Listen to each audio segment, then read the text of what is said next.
بسم اللہ الرحمن الرحیم۔ السلام علیکم دوستو، غزوہ احد کے بعد کچھ چھوٹے چھوٹے غزوات پیش آئے جن میں کچھ میں لڑائیاں ہوئیں، کچھ میں نہیں ہوئیں۔ آج کے ویڈیو میں ہم آپ کو انہی غزوات کے حوالے سے بتائیں گے، اور انہی میں ایک اہم غزوہ جسے غزوہ بنو مستلق بھی کہتے ہیں، اسی کے بعد ایک واقعہ پیش آیا تھا جسے واقعہ افق کہتے ہیں، یعنی حضرت عائشہ صدیقہ رضی اللہ تعالی عنہا پر تہمت جو لگائی گئی تھی۔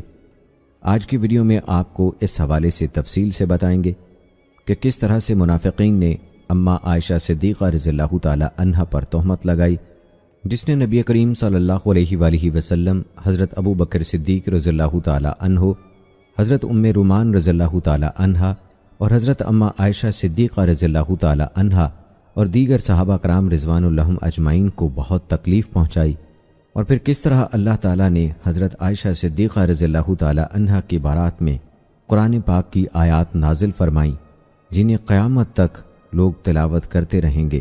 آج کی ویڈیو میں یہ واقعہ بھی تفصیل سے آپ کو بتائیں گے۔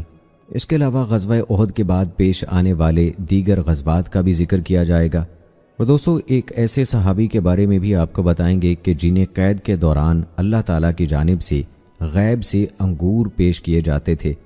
اور دوستو سزائے موت سے پہلے نفل پڑھنے کی روایت کس صحابی سے شروع ہوئی یہ بھی آپ کو بتائیں گے، جو کہ آج تک جاری ہے۔ اور اس کے علاوہ دوستو صحابہ کرام رضوان اللہ اجمعین کے محمد صلی اللہ علیہ وآلہ وسلم سے محبت کے واقعات، اور ایک ایسے غزوے کا بھی ذکر ہوگا جس میں صرف نماز خوف ادا کی گئی، اس میں کوئی لڑائی نہیں لڑی گئی، اس کا بھی ذکر آج کی اس ویڈیو میں تفصیل سے کیا جائے گا۔ تو آئیے دوستو آغاز کرتے ہیں اپنی آج کی ویڈیو کا، اور سب سے پہلے ذکر کرتے ہیں واقعہ افق، یعنی حضرت عائشہ صدیقہ رضی اللہ تعالی عنہا پر تہمت لگانے والے واقعے سے۔ دوستو منافقین کی پہلی کوشش کہ مسلمانوں میں جاہلی تعصب بھڑکایا جائے ناکام ہو گئی، تو انہوں نے غزوہ بنو مستلق میں ایک اور انتہائی مذموم اور گھناؤنی کوشش کر کے فتنہ افق برپا کر دیا۔ اتفاق ایسا ہوا کہ اس غزوے میں رسول اللہ صلی اللہ علیہ وآلہ وسلم کے ساتھ حضرت اماں عائشہ صدیقہ رضی اللہ تعالی عنہا بھی تھیں۔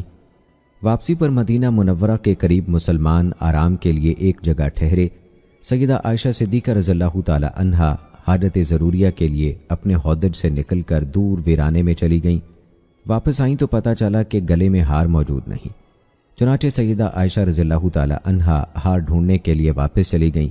وہاں تلاش کرتے دیر ہو گئی۔ واپس آئیں تو پہلے سے بھی بڑا حادثہ منتظر تھا کہ لشکر کوچ کر چکا تھا اور وہاں کوئی متنفس موجود نہیں تھا۔ وہ یوں کہ کوچ کا اعلان ہوا تو ہودج اٹھانے والوں نے ہودج اٹھا لیا اور اونٹ پر رکھ دیا۔ ہودج بجائے خود وزنی تھا، اس لیے یہ اندازہ نہ ہو سکا کہ ہودج خالی ہے۔ ویسے بھی اس عمر میں حضرت عائشہ رضی اللہ تعالی عنہا کا وزن بہت ہلکا تھا۔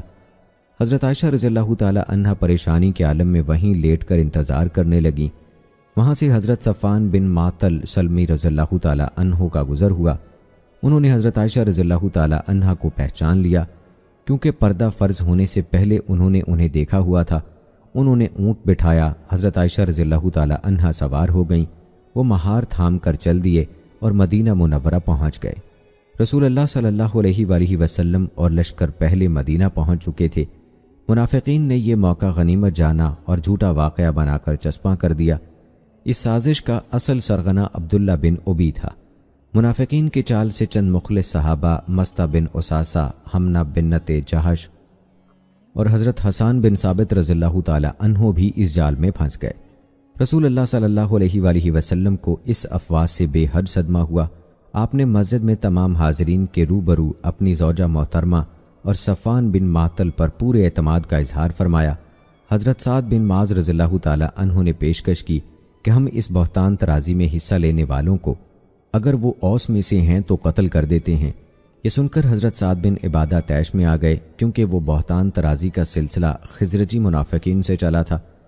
قریب تھا کہ دونوں قبیلوں میں فتنہ پھوٹ پڑے، جیسا کہ منافقین کی خواہش تھی، لیکن رسول اللہ صلی اللہ علیہ وآلہ وسلم نے یہ معاملہ سنبھال لیا اور فتنے کی آگ بجھا دی۔ یوں منافقوں کی خواہش پوری نہ ہو سکی۔ ادھر حضرت اماں عائشہ صدیقہ رضی اللہ تعالی عنہا نے نبی کریم صلی اللہ علیہ وآلہ وسلم سے اجازت چاہی کہ میں اپنے والدین کے گھر جانا چاہتی ہوں، کیونکہ سفر سے واپسی کے بعد سے وہ بیمار تھیں۔ انہیں اس بہتان اور افواہ کے بارے میں کوئی علم نہیں تھا۔ والدین کے گھر جا کر حضرت عائشہ رضی اللہ تعالی عنہا کو اصل صورتحال کا پتہ چلا تو ان کی نیند اڑ گئی اور گریہ طاری ہو گیا۔ وہ مسلسل روتی رہیں اور ان کو امید تھی کہ اللہ تعالیٰ نبی کریم صلی اللہ علیہ وآلہ وسلم کو خواب کے ذریعے سے برات کا یقین دلا دیں گے۔ اس کا تو انہیں گمان بھی نہ تھا کہ ان کے بارے میں قرآنی وحی نازل ہوگی جو قیامت تک پڑھی جائے گی اور ان کی طہارت اور عظمت و منزلت کی گواہی دیتی رہے گی۔ اللہ تعالیٰ نے قرآن پاک میں آیات نازل فرمائیں جس کا ترجمہ ہے، بے شک جو لوگ ام المومنین عائشہ صدیقہ رضی اللہ تعالی عنہا پر بہتان گھڑ لائے وہ تمہیں میں سے ایک گروہ ہے۔ بالآخر ایک ماہ کی پریشانی اور اضطراب کے بعد ان کی برات اور لوگوں کے طرز عمل کے بارے میں سورہ نور کی آیات نازل ہوئیں۔ حضرت ابو بکر صدیق رضی اللہ تعالی عنہ اس ماجرے سے پہلے اپنے ماموں زاد مصطح بن اساسہ کے اخراجات پورے کرتے تھے، لیکن جب وہ حضرت عائشہ رضی اللہ تعالی عنہا پر الزام تراشی میں ملوث پائے گئے تو حضرت ابو بکر صدیق رضی اللہ تعالی عنہ نے قسم کھائی کہ آئندہ اسے ایک پیسہ بھی نہیں دیں گے۔ اس پر آیت نازل ہوئی جس کا ترجمہ ہے، اور تم میں سے صاحب فضل مالدار لوگ یہ قسم نہ اٹھائیں کہ وہ رشتہ داروں، مسکینوں اور اللہ کی راہ میں ہجرت کرنے والوں کو ایک پیسہ بھی نہیں دیں گے۔ انہیں چاہیے کہ وہ معاف کر دیں اور درگزر کریں۔ کیا تم یہ نہیں چاہتے کہ اللہ بھی تمہیں معاف فرمائے؟ حضرت ابو بکر صدیق رضی اللہ تعالی عنہ نے اللہ تعالیٰ کی مغفرت اور بخشش کی طلب میں اس کا وظیفہ دوبارہ جاری کر دیا۔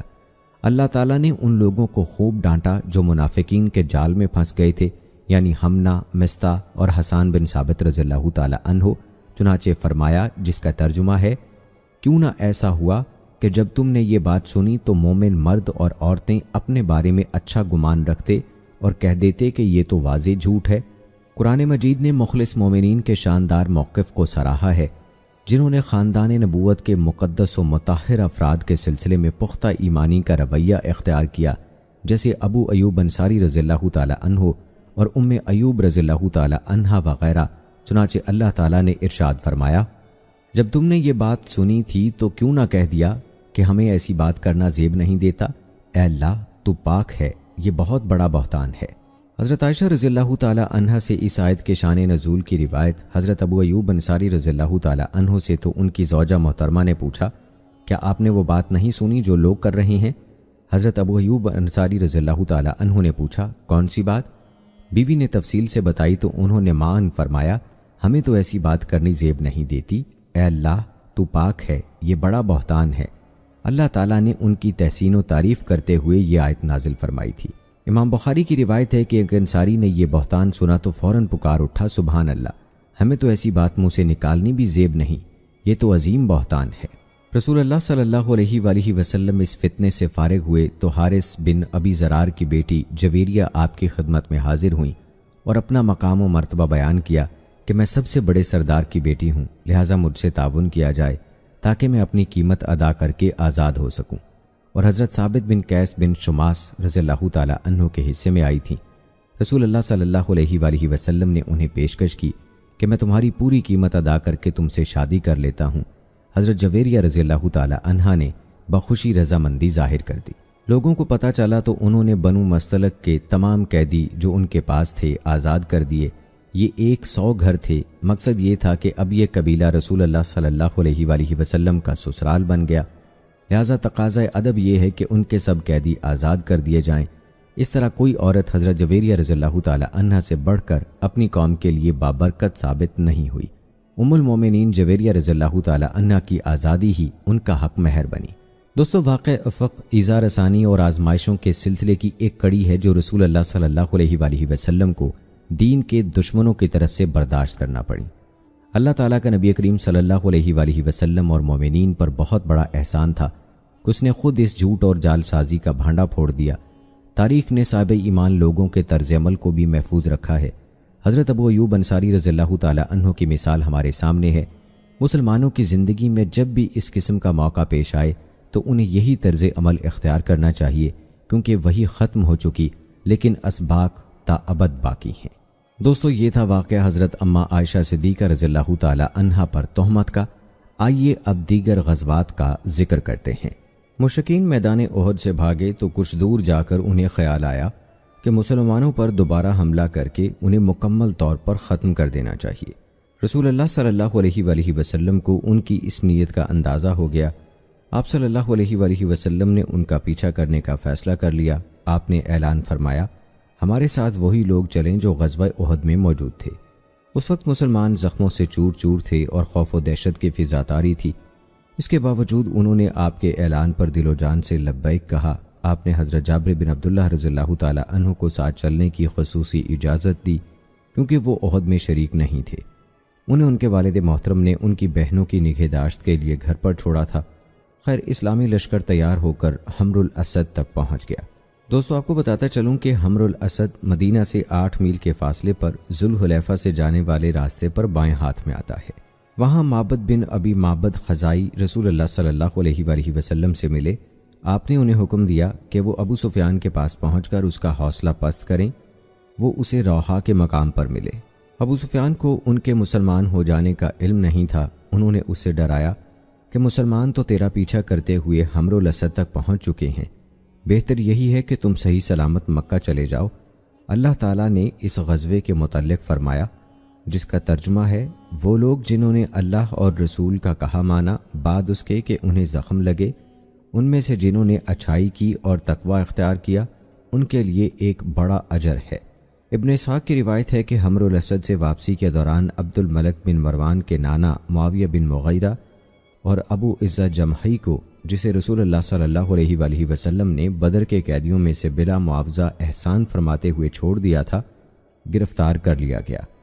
ابو عزہ کہنے لگا، اللہ کے رسول مجھے معاف فرما دیجئے۔ آپ صلی اللہ علیہ وآلہ وسلم نے فرمایا، اللہ کی قسم اب ایسا نہ ہوگا کہ تم دوبارہ مکہ جا کر اپنے رخساروں پر ہاتھ پھیرو اور کہو میں محمد کو 2 دفعہ دھوکہ دے آیا ہوں۔ پھر رسول اللہ صلی اللہ علیہ وآلہ وسلم کے حکم سے حضرت زبیر رضی اللہ تعالی عنہ نے اس کی گردن اڑا دی۔ روایت ہے کہ رسول اللہ صلی اللہ علیہ وآلہ وسلم نے ابو عزہ سے فرمایا تھا، مومن ایک سوراخ سے 2 دفعہ نہیں ڈسا جا سکتا۔ پھر حضرت عاصم بن ثابت رضی اللہ تعالی عنہ کو حکم دیا تو انہوں نے اس کی گردن مار دی۔ یہ غزوہ ہجرت کے 32ویں ماہ شوال کی 8 تاریخ کو پیش آیا۔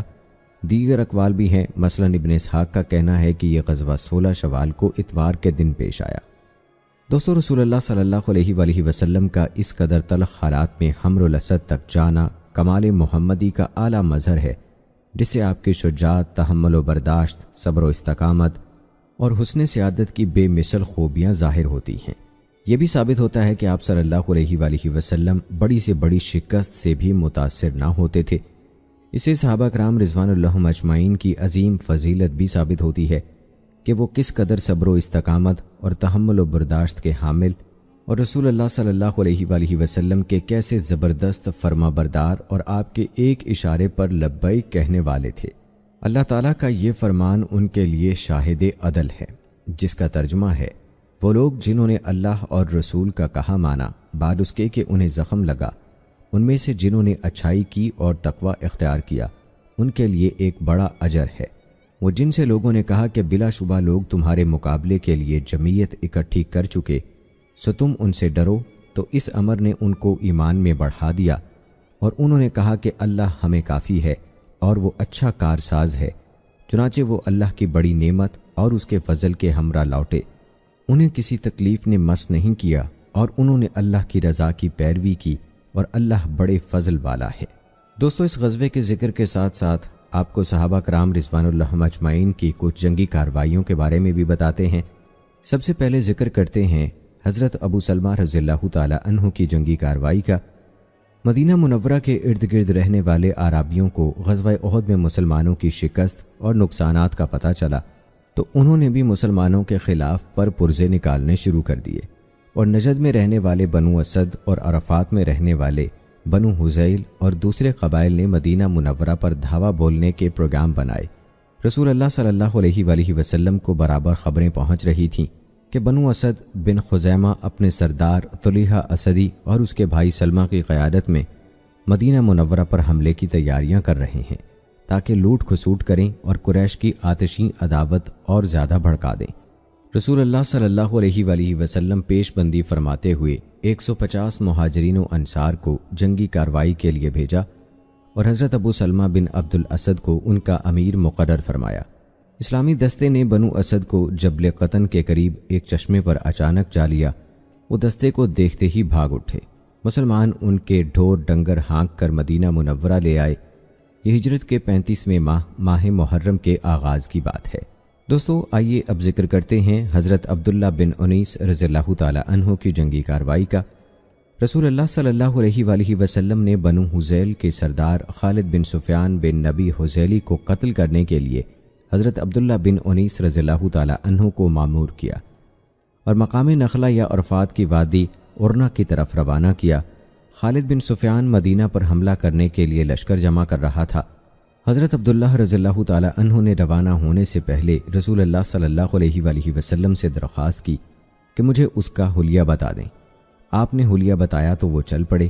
اس سے ملاقات ہوئی تو آپ صلی اللہ علیہ وآلہ وسلم کا بیان کردہ حلیہ دیکھ کر فوراً پہچان گئے کہ یہ وہی ملعون ہے۔ چنانچہ انہوں نے کسی حلیے سے اسے قتل کر دیا اور بخیریت رسول اللہ صلی اللہ علیہ وآلہ وسلم کی خدمت میں پہنچ گئے۔ رسول اللہ صلی اللہ علیہ وآلہ وسلم نے دیکھا تو فرمایا یہ چہرہ کامیاب رہا۔ پھر آپ انہیں گھر لے گئے اور ایک عصا مرحمت فرمایا کہ اس پر ٹیک لگا لیا کریں۔ یہ چھڑی بروز قیامت ان کے اور رسول اللہ صلی اللہ علیہ وآلہ وسلم کے درمیان ایک نشانی ہوگی۔ انہوں نے اسے بڑی حفاظت سے رکھا حتیٰ کہ وہ ان کے ساتھ ہی دفن ہوئی۔ رسول اللہ صلی اللہ علیہ وآلہ وسلم نے ان سے یہ بھی فرمایا اس دن کم لوگ ہی عصا پر ٹیک لگانے والے ہوں گے۔ یہ کارروائی ہجرت کے 35ویں ماہ محرم کی 5 تاریخ کو کی گئی۔ دوستو یہ تھے کچھ صحابہ کرام کے تذکرے۔ آئیے اب تذکرہ کرتے ہیں ایک سریہ کا، جس کے بارے میں ہم اپنی پچھلی ویڈیوز میں آپ کو بتا چکے ہیں۔ سریہ اس کو کہتے ہیں کہ جس کو نبی کریم صلی اللہ علیہ وآلہ وسلم صحابہ کرام رضوان اللہ اجمعین کی امامت میں رخصت فرمائے۔ صحیح بخاری کی روایت ہے کہ رسول اللہ صلی اللہ علیہ وآلہ وسلم نے کچھ لوگ جاسوسی کے لیے بھیجے اور حضرت عاصم بن ثابت رضی اللہ تعالی عنہ کو ان کا امیر مقرر فرمایا۔ وہ چل پڑے۔ جب وہ اصفہان پہنچے تو حذیل کے ایک قبیلے بنو لحیان کو ان کا پتہ چل گیا۔ انہوں نے تقریباً 100 تیر انداز ان کے پیچھے لگا دیے۔ وہ ان کے نشانات قدم کا کھوج لگاتے لگاتے ایک ایسے مقام پر پہنچے جہاں صحابہ کچھ دیر پہلے ٹھہرے تھے۔ اس جگہ انہوں نے کھجوروں کی گٹھلیاں دیکھیں۔ وہ پہچان گئے کہ یہ یثرب کی کھجوریں ہیں۔ انہوں نے تیزی سے تعقب کیا حتیٰ کہ ان کو جا لیا۔ صحابہ نے انہیں دیکھا تو وہ ایک ٹیلے پر چڑھ گئے۔ بنو حذیل نے انہیں گھیر لیا اور کہا ہمارا تم سے پختہ وعدہ ہے، اگر تم اتر آؤ ہمارے پاس تو ہم تمہیں کچھ نہیں کہیں گے۔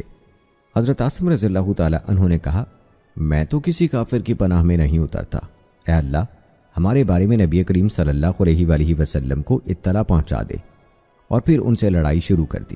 حضرت عاصم رضی اللہ تعالی عنہ سمیت 7 صحابہ کرام رضوان اللہ اجمعین تیروں سے شہید ہو گئے۔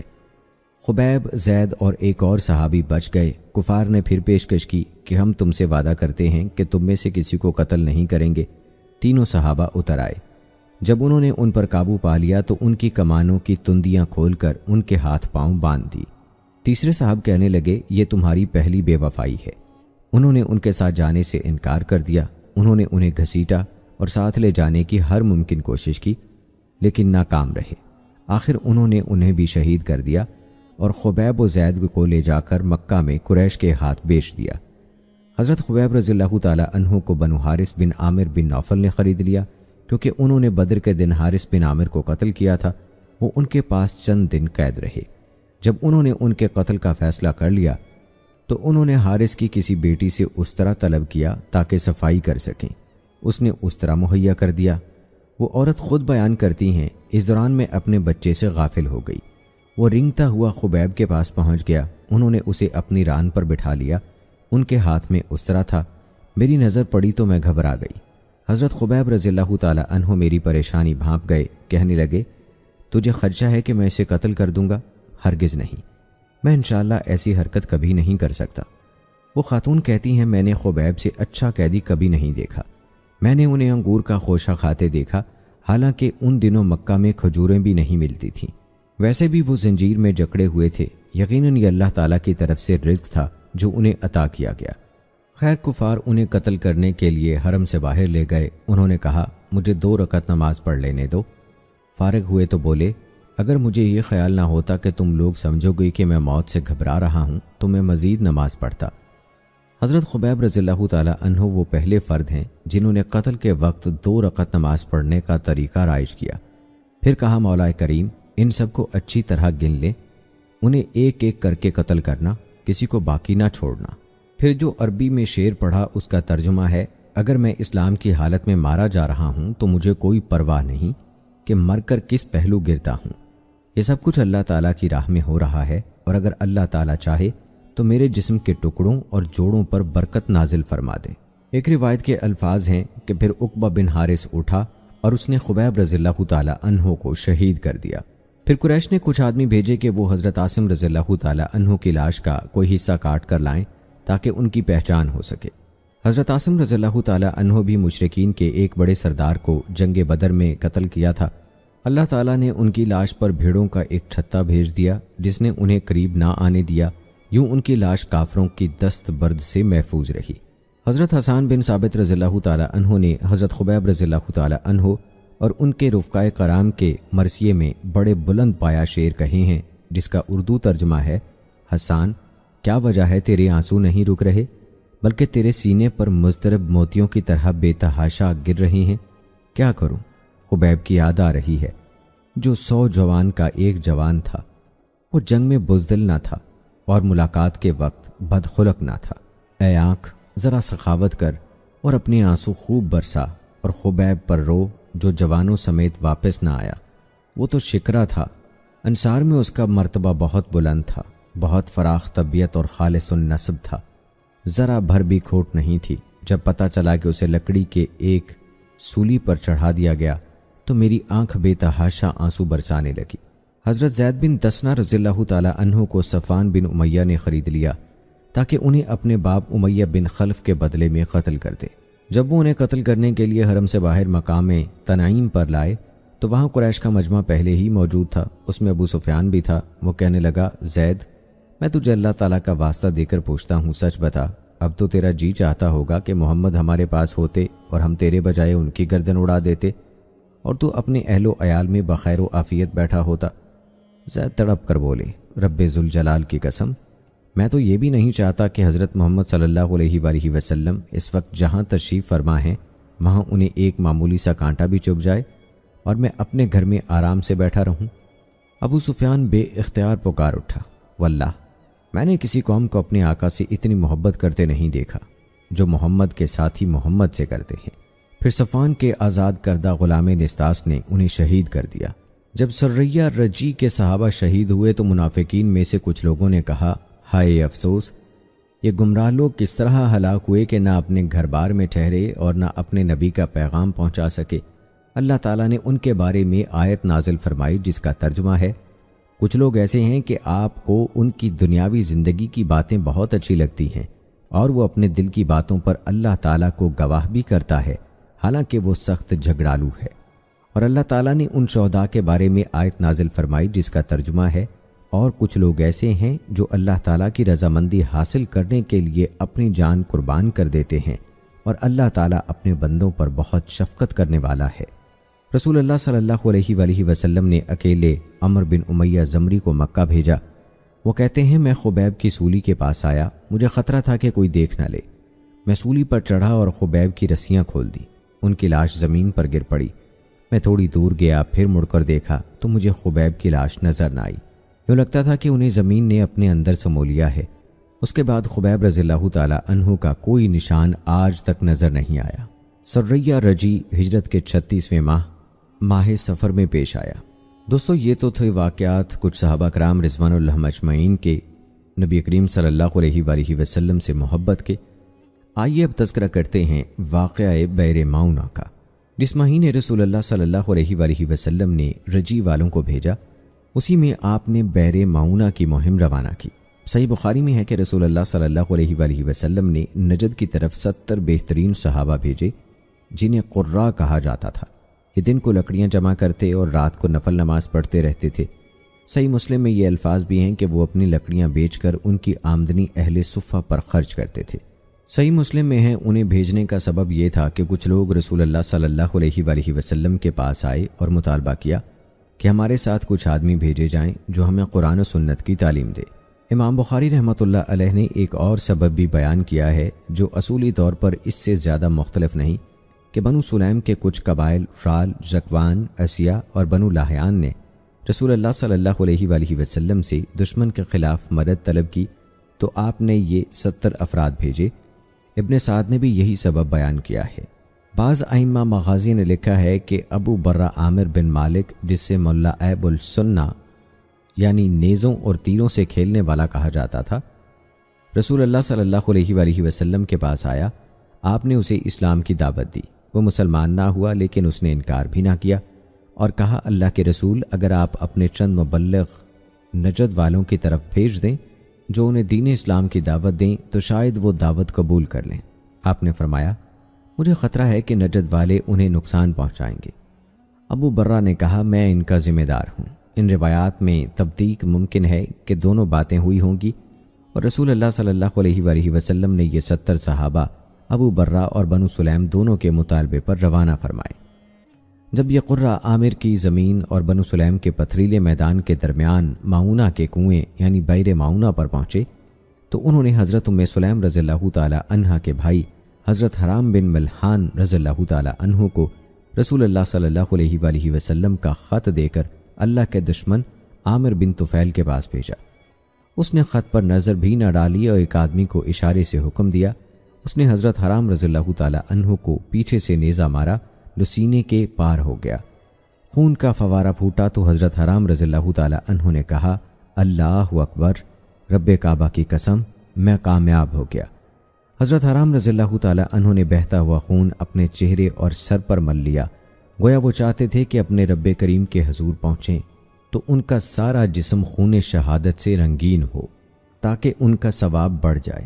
پھر عامر بن طفیل نے بنو عامر سے کہا کہ وہ باقی مسلمانوں کو قتل کر دیں، لیکن ابو برہ کی پناہ کی وجہ سے انہوں نے اس کی بات نہ مانی۔ پھر اس نے بنو سلیم کو یہی حکم دیا تو اسیا، رال اور زکوان نے حامی بھر لی۔ ان کا مسلمانوں کے ساتھ خونی مارکا ہوا جس میں سب مسلمان شہید ہو گئے سوائے قاب بن زید بن نجار کے، جو شدید زخمی ہونے کے باوجود بچ گئے۔ وہ غزوہ خندق میں شہید ہوئے تھے۔ عمر بن امیہ زمری بھی محفوظ رہے کیونکہ وہ ان سے پیچھے رہ گئے تھے۔ ان کے ساتھ منظر، عقبہ بن عامر بھی تھے۔ جب انہوں نے دیکھا کہ سب ساتھی مارے گئے ہیں تو مشرکین سے لڑائی شروع کر دی۔ مشرکین نے منظر کو قتل کر دیا اور عمر بن امیہ کو قید کر لیا۔ عامر نے انہیں اپنی ماں کی طرف سے ایک نظر کے سلسلے میں آزاد کر دیا۔ حضرت عمر بن امیہ زمری رضی اللہ تعالی عنہ ہی رسول اللہ صلی اللہ علیہ وآلہ وسلم کی خدمت میں یہ دلخراش خبر لے کر پہنچے۔ راستے میں انہوں نے موقع پا کر بنو کلاب کے 2 آدمی قتل کر دیے۔ انہوں نے سمجھا میں نے اپنے ساتھیوں کا کچھ بدلہ لے لیا ہے، مگر بعد ازاں پتہ چلا کہ ان دونوں کے ساتھ تو رسول اللہ صلی اللہ علیہ وآلہ وسلم کا معاہدہ تھا جس کا انہیں علم نہ تھا، اس لیے رسول اللہ صلی اللہ علیہ وآلہ وسلم نے ان کی دیت دینا لازم جانا۔ دیت کے سلسلے میں آپ نے مسلمانوں اور معاہد یہودیوں سے تعاون کے لیے رابطہ کیا۔ جب آپ اس مقصد کے لیے یہودیوں کے پاس گئے تو انہوں نے آپ کو قتل کرنے کی کوشش کی جو غزوہ بنو نذیر کا سبب بنی۔ رسول اللہ صلی اللہ علیہ وآلہ وسلم کو ان دونوں سانحوں رجی اور معونہ سے سخت صدمہ پہنچا۔ آپ صلی اللہ علیہ وآلہ وسلم نے 30 دن صبح کی نماز میں صحابہ کے قاتلین رال، زکوان، بنو لاہیان اور اسیا کے خلاف بد دعا کی۔ اس موقع پر حضرت عامر بن فہیرہ رضی اللہ تعالی عنہ کی ایک کرامت ظاہر ہوئی۔ امام بخاری کی روایت ہے کہ جب معونہ میں قرائے کرام شہید ہوئے اور عمر بن امیہ زمری قید کیے گئے تو عامر بن طفیل نے ایک مقتول کی طرف اشارہ کرتے ہوئے پوچھا، یہ کون ہے؟ عمر بن امیہ نے کہا، یہ عامر بن فہیرہ ہیں۔ اس نے کہا، میں نے اپنی آنکھوں سے دیکھا کہ قتل ہونے کے بعد اس کی لاش آسمان کی طرف اٹھائی گئی حتیٰ کہ وہ زمین و آسمان کے درمیان پہنچ گئی، پھر اسے واپس لا کر زمین پر رکھ دیا گیا۔ ابن فہیرہ کو قتل کرنے والا جبار بن سلمہ کلابی تھا۔ جب اس نے حضرت عامر بن فہیرہ رضی اللہ تعالی عنہ کی لاش کا یہ حال دیکھا تو وہ مسلمان ہو گیا۔ ہمیں یہ پتہ نہیں چل سکا کہ حضرت کعب بن زید رضی اللہ تعالی عنہ کس طرح مدینہ منورہ پہنچے۔ تاریخی کتب میں اتنا لکھا ہے کہ انہیں مقتولین کی لاشوں کے درمیان سے شدید زخمی حالت میں اٹھایا گیا تو ان کا سانس چل رہا تھا۔ یہ دونوں المناک واقعات اس حقیقت عظمیٰ کا ثبوت ہیں کہ دعوت اسلامی کی ذمہ داری میں سب مسلمان شریک ہیں۔ یہ صرف انبیاء اور رسولوں یا ان کے خلفاء اور علماء ہی کی ذمہ داری نہیں بلکہ یہ فرض عین ہے اور ہر مسلمان کی پہلی اور فوری ذمہ داری ہے۔ اگرچہ رسول اللہ صلی اللہ علیہ وآلہ وسلم نے وہ خطرہ پہلے ہی بھانپ لیا تھا جو معونہ والوں کو بعد میں پیش آیا، اس کے باوجود آپ نے قراء کو بھیجنے میں ذرا بھی توقف نہیں فرمایا، بلکہ اپنی وفات تک آپ صلی اللہ علیہ وآلہ وسلم اس قسم کے تبلیغی وفود ہمیشہ بھیجتے رہے۔ آپ صلی اللہ علیہ وآلہ وسلم سمجھتے تھے کہ دعوت و تبلیغ کی اساسی ذمہ داری ہر چیز سے اہم اور مقدم ہے۔ پھر اس مبارک راستے میں بھی جو مصائب و مشکلات پیش آئیں وہ اللہ تعالیٰ کی مرضی ہے، ان کی فکر نہیں کرنی چاہیے بلکہ راضی برضائے رب العزت رہنا چاہیے۔ اور دوستو، آئیے اب تذکرہ کرتے ہیں غزوہ بنو نذیر کا۔ تاریخی کتب میں اس جنگ کے 3 اسباب بیان کیے گئے ہیں۔ جنگ بدر کے بعد قریش کی انگیخت پر بنو نذیر نے آپ صلی اللہ علیہ وآلہ وسلم کو قتل کرنے کی سازش کی۔ بنو کلاب کے 2 مقتولوں کی دیت کے سلسلے میں رسول اللہ صلی اللہ علیہ وآلہ وسلم ان کے ہاں تشریف لے گئے تو انہوں نے آپ کی جان لینے کی کوشش کی۔ انہوں نے قریش کو رسول اللہ صلی اللہ علیہ وآلہ وسلم کے خلاف لڑائی برپا کرنے پر اکسایا اور انہیں مسلمانوں کی دفاعی کمزوریاں بتائیں۔ پہلے سبب کی تفصیل یوں بیان کی جاتی ہے کہ قریش نے یہودیوں کو پیغام بھیجا کہ محمد سے جنگ کرو ورنہ ہماری تمہاری جنگ ہے۔ بنو نذیر اس دھمکی میں آ گئے اور انہوں نے منصوبہ بنایا کہ رسول اللہ صلی اللہ علیہ وآلہ وسلم کو دھوکے سے قتل کر دیا جائے۔ انہوں نے آپ سے درخواست کی کہ آپ 30 صحابہ کو ساتھ لے کر کسی مناسب جگہ تشریف لے آئیں، ہم بھی اپنے 30 علماء لائیں گے، وہاں گفتگو ہوگی۔ اگر ہمارے علماء نے آپ کی بات مان لی تو ہم سب مسلمان ہو جائیں گے۔ جب مقررہ جگہ کے قریب پہنچے تو انہوں نے تجویز پیش کی کہ آپ صرف 3 صحابہ کو لائیں، ہمارے بھی 3 عالم ہوں گے۔ ان 3 یہودیوں نے خنجر چھپائے ہوئے تھے، لیکن ان لوگوں کی ایک عورت نے اپنے مسلمان بھائی کے سامنے یہ راز فاش کر دیا۔ اس نے فوراً رسول اللہ صلی اللہ علیہ وآلہ وسلم کو مطلع کر دیا۔ آپ وہاں سے واپس تشریف لے آئے اور تیاری کے بعد ان کا محاصرہ کر لیا۔ وہ بے بس ہو کر جلا وطنی پر رضامند ہو گئے، بشرط یہ کہ انہیں اسلحے کی بجائے اونٹوں پر مال لاد کر لے جانے دیا جائے۔ دوسری سبب کی تفصیل یہ ہے کہ نبی کریم صلی اللہ علیہ وآلہ وسلم بنو کلاب کے 2 مقتولین کی دیت کے سلسلے میں یہود کے ہاں گئے، کیونکہ ان سے معاہدہ ہو چکا تھا۔ انہوں نے مقررہ حصہ ادا کرنے کا وعدہ کیا تو آپ ان کے انتظار میں ایک دیوار کے سائے میں بیٹھ گئے۔ انہوں نے دیکھا تو ایک دوسرے سے کہنے لگے، تمہیں دوبارہ ایسا موقع نہیں ملے گا۔ انہوں نے یہ منصوبہ بنایا کہ عمر بن جہاش اس دیوار پر چڑھ کر آپ پر ایک بھاری پتھر گرا دیں تاکہ آپ کا کام تمام ہو جائے۔ اللہ تعالیٰ نے رسول اللہ صلی اللہ علیہ وآلہ وسلم کو ان کے ارادے کی اطلاع کر دی۔ آپ صلی اللہ علیہ وآلہ وسلم مدینہ منورہ واپس آ گئے۔ صحابہ کو اس کے بارے میں کچھ معلوم نہ تھا، لیکن جب آپ کافی دیر تک واپس نہ آئے تو انہیں پتہ چلا کہ آپ تو مدینہ منورہ پہنچ گئے ہیں۔ صحابہ بھی واپس چلے گئے۔ آپ صلی اللہ علیہ وآلہ وسلم نے انہیں اس کی سازش بتلائی اور جنگ کی تیاری کا حکم دیا۔ تیاری کے بعد مسلمانوں نے ان کا محاصرہ کر لیا۔ 6 دن محاصرہ جاری رہا۔ آخر کار وہ اس شرط پر صلح پر مجبور ہو گئے کہ اونٹوں پر جتنا مال لاد سکیں لے جائیں۔ تیسرا سبب صرف موسیٰ بن عقبہ ہی نے بیان کیا ہے۔ وہ لکھتے ہیں، بنو نذیر نے خفیہ طور پر قریش کو پیغام بھیجا اور انہیں رسول اللہ صلی اللہ علیہ وآلہ وسلم سے جنگ کرنے پر اکسایا تھا، بلکہ انہیں مسلمانوں کی چند دفاعی کمزوریاں بھی بتلائی تھیں۔ یہ اس وقت کی بات ہے جب قریش مسلمانوں سے لڑائی کرنے کے لیے احد کے پاس فروکش تھے۔ مشہور ہے کہ یہودیوں نے مسلمانوں کے خلاف مشرکین کو اشتعال دلایا تھا، جس کے نتیجے میں احد کی جنگ برپا ہوئی۔ جب ابو سفیان نے مدینہ کے اطراف میں لوٹ مار کی، اس وقت انہوں نے ابو سفیان کی مدد بھی کی تھی، جس کی وجہ سے غزوہ سیوک پیش آیا تھا۔ اس طرح کعب بن اشرف مسلمانوں کی ہجوں میں شیر کہا کرتا تھا اور قریش کو ان کے خلاف مشتعل کرتا تھا۔ اس سے اندازہ ہو سکتا ہے کہ یہودیوں کا مسلمانوں کے ساتھ کیا رویہ تھا۔ قتل کی سازش نے جلتی پر تیل کا کام کیا، جس کے نتیجے میں فیصلہ کیا گیا کہ ان کے جرائم کی بیخ کنی کی جائے، چنانچہ ان کی جلا وطنی عمل میں آئی۔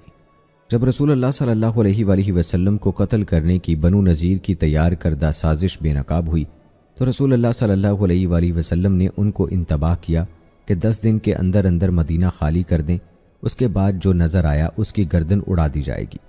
بنو نذیر جلا وطنی پر رضامند ہو گئے، مگر عبداللہ بن ابی نے انہیں اکسایا کہ وہ یہ دھمکی قبول نہ کریں۔ اس نے انہیں یقین دلایا کہ وہ ان کے ساتھ ہیں۔ اس پر انہوں نے مخالفت کا اعلان کر دیا۔ مسلمانوں نے ان کا محاصرہ کر لیا۔ سورہ حشر کی آیات میں اسی صورت حال کی طرف اشارہ کیا گیا ہے، جس کا ترجمہ ہے کیا تو نے ان لوگوں کو نہیں دیکھا جنہوں نے منافقت کی؟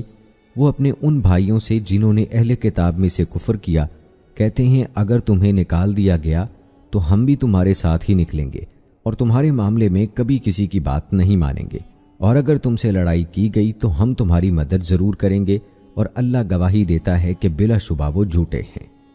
صحیح بخاری میں ہے کہ رسول اللہ صلی اللہ علیہ وآلہ وسلم نے بنو نذیر کو جنگ پر اتر آنے کی وجہ سے جلا وطن کر دیا۔ اس کی تفصیلات تاریخی کتابوں میں موجود ہیں، مثلا جلا وطن کیسے کیا گیا اور جنگ کی نوعیت کیا تھی۔ یہ بھی درست طور پر ثابت ہے کہ رسول اللہ صلی اللہ علیہ وآلہ وسلم نے باقاعدہ لشکر کے ساتھ ان کا محاصرہ کیا تھا اور ان سے فرمایا تھا میں تمہارے بارے میں مطمئن نہیں ہو سکتا الا یہ کہ تم مجھ سے کوئی پختہ معاہدہ کر لو۔ انہوں نے معاہدہ کرنے سے انکار کیا، آپ نے ان سے لڑائی شروع کر دی، سارا دن لڑائی ہوتی رہی۔ اگلے دن آپ نے انہیں چھوڑ کر بنو قریظہ پر لشکر اور شہ سوار دستوں کے ہمراہ چڑھائی کر دی اور بنو قریظہ کو پیشکش کی کہ معاہدہ کر لو۔ وہ مان گئے اور معاہدہ کر لیا۔ آپ واپس آ گئے۔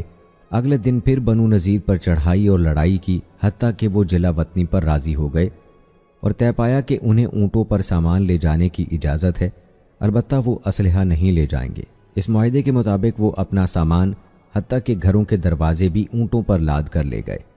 گھروں کو توڑ پھوڑ دیا، جو کام کی لکڑی ملی وہ بھی لے گئے۔ قرآن کی عبارت سے ثابت ہے کہ نبی کریم صلی اللہ علیہ وآلہ وسلم نے بنو نذیر کے باغات میں سے کھجور کے کچھ درختوں کو محاصرے کے دوران جلایا اور کاٹا۔ صحیح احادیث سے بھی یہ ثابت ہے۔ بعض روایات سے معلوم ہوتا ہے کہ انہیں شام کی طرف جلا وطن کیا گیا، جبکہ بعض دیگر روایات سے پتہ چلتا ہے کہ وہ خیبر چلے گئے۔ ابن اسحاق کی روایت سے دونوں میں تبدیق ہو جاتی ہے۔ وہ کہتے ہیں وہ مدینہ منورہ سے نکل کر خیبر چلے گئے اور کچھ شام چلے گئے۔ ان کے بڑے بڑے سردار مثلا سلام بن ابی الحقیق، کنانہ بن ربی بن ابی الحقیق اور خوئی بن اخطب خیبر جا کر رہنے لگے۔ جب یہ وہاں اترے تو خیبر والوں نے بھی ان کی سرداری قبول کر لی۔ بعد میں ہونے والے واقعات بھی جو صحیح روایات سے ثابت ہیں اس کی تائید کرتے ہیں۔ مثلا خیبر کی لڑائی میں ان کا حصہ لینا، کنانہ کا مارا جانا، حضرت صفیہ رضی اللہ تعالی عنہا کا قید ہونا اور سلام بن ابی الحقیق کا واقعہ۔ بنو نذیر کے دو افراد یامین بن کعب اور ابو سعید بن وہب مسلمان ہو گئے تھے، اس لیے ان کا سارا مال محفوظ رہا اور انہی کو مل گیا۔ باقی ماندہ مال اور باغات رسول اللہ صلی اللہ علیہ وآلہ وسلم کو مل گئے۔ آپ ان میں سے اپنے اہل و عیال کے لیے 1 سال کے اخراجات مہیا کرتے اور باقی پیداوار جنگی تیاری پر اسلحہ اور گھوڑے خریدنے میں صرف کر دیتے تھے۔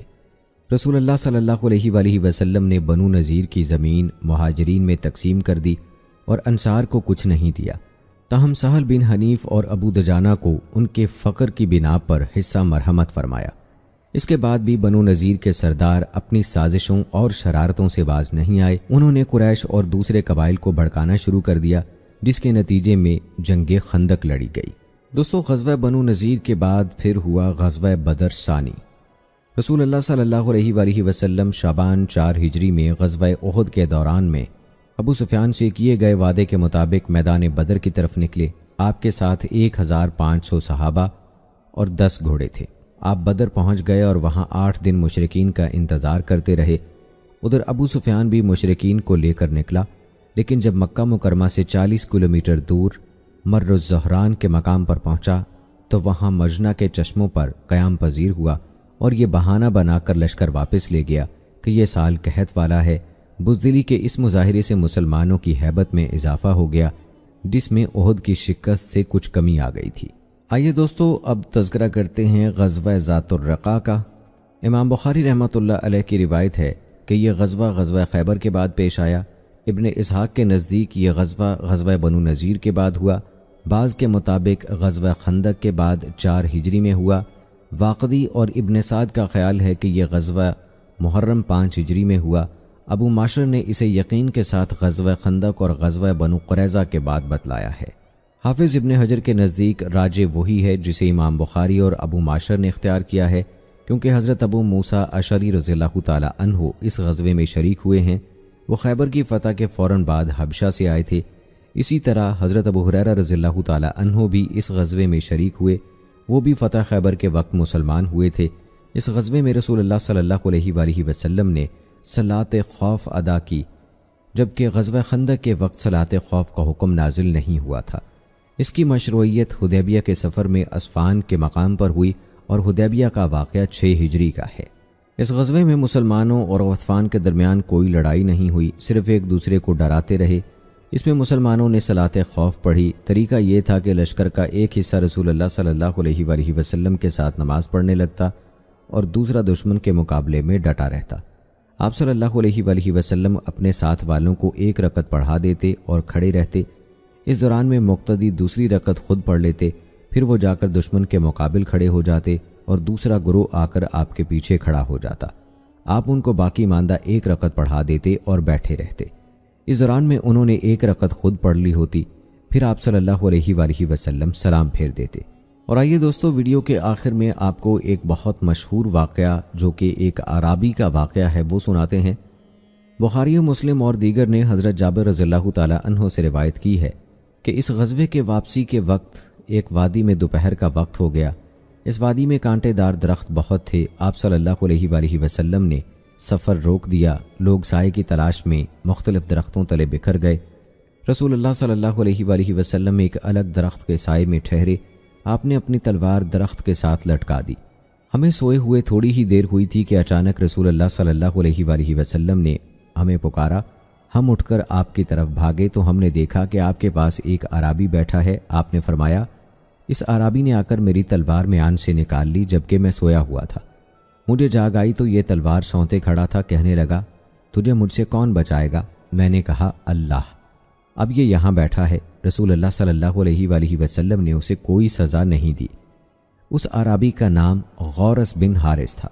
حضرت قتادہ اور ابن اسحاق کہتے ہیں کہ اللہ تعالیٰ کا یہ فرمان اس اعرابی کے بارے میں نازل ہوا جس کا ترجمہ ہے، اے ایمان والو، اللہ کا احسان یاد کرو جو تم پر ہے۔ جب کچھ لوگوں نے چاہا کہ وہ اپنے ہاتھ تمہاری طرف بڑھائیں تو اس اللہ نے ان کے ہاتھ تم سے روک دیے۔ دوستو، یہ واقعہ حضرت محمد صلی اللہ علیہ وآلہ وسلم کی نبوت کی بڑی روشن دلیل ہے۔ اس سے یہ بھی معلوم ہوتا ہے کہ آپ صلی اللہ علیہ وآلہ وسلم حد درجہ بہادر، اللہ تعالیٰ کی ذات پر پختہ یقین رکھنے والے، تکالیف پر صبر و جمیل کرنے والے اور نادان لوگوں کے ساتھ انتہائی شفیق اور بردبار تھے۔ دوستو، غزوہ ذات الرقاء سے واپسی پر مسلمانوں نے ایک مشرک عورت کو قیدی بنا لیا۔ اس کے خاوند نے نظر مان لی کہ وہ محمد کے ساتھیوں میں خون بہائے بغیر واپس نہ جائے گا۔ وہ رات کے وقت آیا۔ رسول اللہ صلی اللہ علیہ وآلہ وسلم نے نیند کے وقت عباد بن بشر اور عمار بن یاسر رضی اللہ تعالی عنہ کو پہرے پر مقرر فرما دیا تھا۔ اس مشرک نے حضرت عباد رضی اللہ تعالی عنہ کو تیر مارا۔ وہ نماز پڑھ رہے تھے۔ انہوں نے تیر کھینچ دیا اور نماز پڑھتے رہے، حتیٰ کہ اس مشرک نے انہیں 3 تیر مارے، لیکن انہوں نے نماز نہ چھوڑی۔ جب سلام پھیرا تو اپنے ساتھی کو جگایا۔ وہ کہنے لگا، سبحان اللہ، تم نے مجھے پہلے کیوں نہ جگا دیا؟ انہوں نے جواب دیا، میں نے نماز میں ایک سورت شروع کر رکھی تھی، میں نے مناسب نہ سمجھا کہ درمیان میں چھوڑ دوں۔ جب اس نے تیر چلانے بند نہ کیے تو میں نے رکوع کر کے نماز مکمل کی اور تمہیں جگا دیا۔ اللہ کی قسم، اگر یہ خدشہ نہ ہوتا کہ رسول اللہ صلی اللہ علیہ وآلہ وسلم کے مقرر کردہ پہرے میں کوتاہی ہو جائے گی تو میں کبھی درمیان میں سورت نہ چھوڑتا، چاہے اس میں میری جان ہی چلی جاتی۔ سبحان اللہ۔ دوستو، ان 2 جلیل القدر صحابیوں کے اس واقعے سے جہاد اسلامی کی حقیقت واضح ہوتی ہے، جسے صحابہ اکرام خوب سمجھتے تھے اور اس پر عمل بھی کرتے تھے۔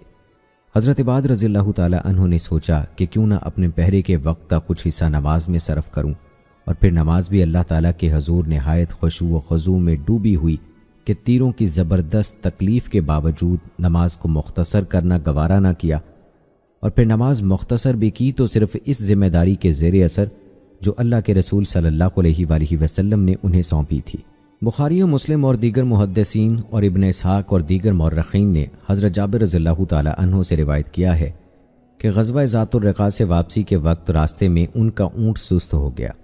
رسول اللہ صلی اللہ علیہ وآلہ وسلم نے اس کا سبب پوچھا تو انہوں نے بتایا کہ یہ اونٹ تھک گیا ہے۔ رسول اللہ صلی اللہ علیہ وآلہ وسلم اپنی سواری سے اترے اور چھڑی سے اونٹ کو کچوکے دینے لگے، پھر فرمایا، اب سوار ہو جاؤ۔ اب تو ان کا اونٹ رسول اللہ صلی اللہ علیہ وآلہ وسلم کے اونٹ سے بھی آگے بڑھنے لگا۔ حضرت جابر رضی اللہ تعالی عنہ اسے روکتے جاتے تھے۔ رسول اللہ صلی اللہ علیہ وآلہ وسلم ان سے ان کے گھریلو حالات دریافت فرمانے لگے تو حضرت جابر رضی اللہ تعالی عنہ نے بتایا کہ میں نے ایک شوہر دیدہ عورت سے شادی کی ہے۔ آپ نے فرمایا، تو نے نوعمر لڑکی سے کیوں شادی نہ کی تاکہ تم دونوں ایک دوسرے سے خوب دل لگی کرتے؟ انہوں نے عرض کی، میری کئی بہنیں ہیں، میں نے مناسب سمجھا کہ کسی تجربہ کار عورت سے شادی کروں جو ان کو سنبھال سکے اور ان کی کنگھی پٹی اور نگہداشت کرے۔ آپ صلی اللہ علیہ وآلہ وسلم نے ان کی اس رائے کی تعریف کی اور فرمایا کہ جب مدینہ پہنچو تو سمجھداری سے کام لینا۔ پھر آپ صلی اللہ علیہ وآلہ وسلم نے فرمایا، اونٹ بیچو گے؟ جابر رضی اللہ تعالی عنہ مان گئے تو آپ نے وہ اونٹ ایک اوقیے میں خرید لیا۔ جب وہ اگلے دن اونٹ لے کر رسول اللہ صلی اللہ علیہ وآلہ وسلم کی خدمت میں پہنچے تو آپ نے حضرت بلال رضی اللہ تعالی عنہ کو حکم دیا کہ انہیں قیمت ادا کر دیں۔ بلال رضی اللہ تعالی عنہ نے تول کر قیمت دی، بلکہ کچھ زیادہ دی۔ جابر رضی اللہ تعالی عنہ جانے لگے تو رسول اللہ صلی اللہ علیہ وآلہ وسلم نے انہیں واپس بلایا اور اونٹ لوٹا دیا۔ ابن اسحاق کی روایت میں ہے کہ جب حضرت جابر رضی اللہ تعالی عنہ نے شوہر دیدہ عورت سے شادی کرنے کی معقول وجہ بیان کی تو رسول اللہ صلی اللہ علیہ وآلہ وسلم نے فرمایا، تم نے ٹھیک ہی کیا ہے۔ دوستو، اس واقعے میں رسول اللہ صلی اللہ علیہ وآلہ وسلم کے کریمانہ اخلاق کی کتنی دلکش تصویر نظر آتی ہے۔ رسول اللہ صلی اللہ علیہ وآلہ وسلم اپنے صحابہ کے ساتھ کس قدر شفقت اور رحمت کا سلوک فرماتے تھے۔ آپ صلی اللہ علیہ وآلہ وسلم کی بات چیت میں کس قدر پاکیزگی، کتنی بے تکلفی اور کیسی بے مثل خوش طبعی جلوہ فرما تھی۔ آپ صحابہ سے بے حد محبت رکھتے، ان کے حالات سے باخبر رہتے اور ان کی مشکلات میں مالی اور روحانی مدد کیا کرتے تھے۔ آپ کو پتہ چل گیا کہ جابر رضی اللہ تعالی عنہ کے پیچھے رہ جانے کا سبب ان کے اونٹ کی کمزوری ہے اور ان کے پاس تنگ دستی کی وجہ سے کوئی اور اونٹ بھی نہیں، کیونکہ ان کے والد محترم جنگ احد میں شہید ہو گئے تھے اور اپنے بیٹے بیٹیاں ان کی نگرانی اور ذمہ داری میں چھوڑ گئے تھے۔ ان کے ہاں رزق بھی کشادہ نہ تھا، اس لیے رسول اللہ صلی اللہ علیہ وآلہ وسلم نے ضروری سمجھا کہ ان سے بر بنائے ہمدردی تعاون کریں جس سے انہیں برکت حاصل ہوتی رہے۔ دوستو، اس کے بعد پھر ہوا غزوہ دومۃ الجندل، پھر ہوا بنو مستلق، جسے غزوہ بنو مریثہ بھی کہتے ہیں۔ اور یہ دوستو وہی غزوہ ہے جس میں ایک اہم واقعہ پیش آیا تھا جو کہ بہت ہی افسوسناک تھا، جسے واقعہ افق کہتے ہیں، جو کہ حضرت عائشہ رضی اللہ تعالی عنہا پر تہمت لگانے کا واقعہ تھا، جس کا ذکر ہم نے اپنی ویڈیو کے آغاز میں کیا۔ تو دوستو، یہ تھی ہماری آج کی ویڈیو جس میں ہم نے غزوہ احد کے بعد پیش آنے والے ان غزوات کا ذکر کیا اور خاص طور پر حضرت عائشہ رضی اللہ تعالی عنہا پر تہمت لگانے کا جو واقعہ پیش آیا غزوہ بنی مستلق کے بعد، اس کا ذکر کیا۔ امید ہے کہ ہماری آج کی یہ معلوماتی ویڈیو آپ کو پسند آئی ہوگی۔ آج کی اس ویڈیو کے متعلق اپنی رائے کا اظہار کمنٹ باکس میں لازمی کیجیے گا۔ مجھے اگلی ویڈیو تک اجازت دیجیے۔ فی امان اللہ۔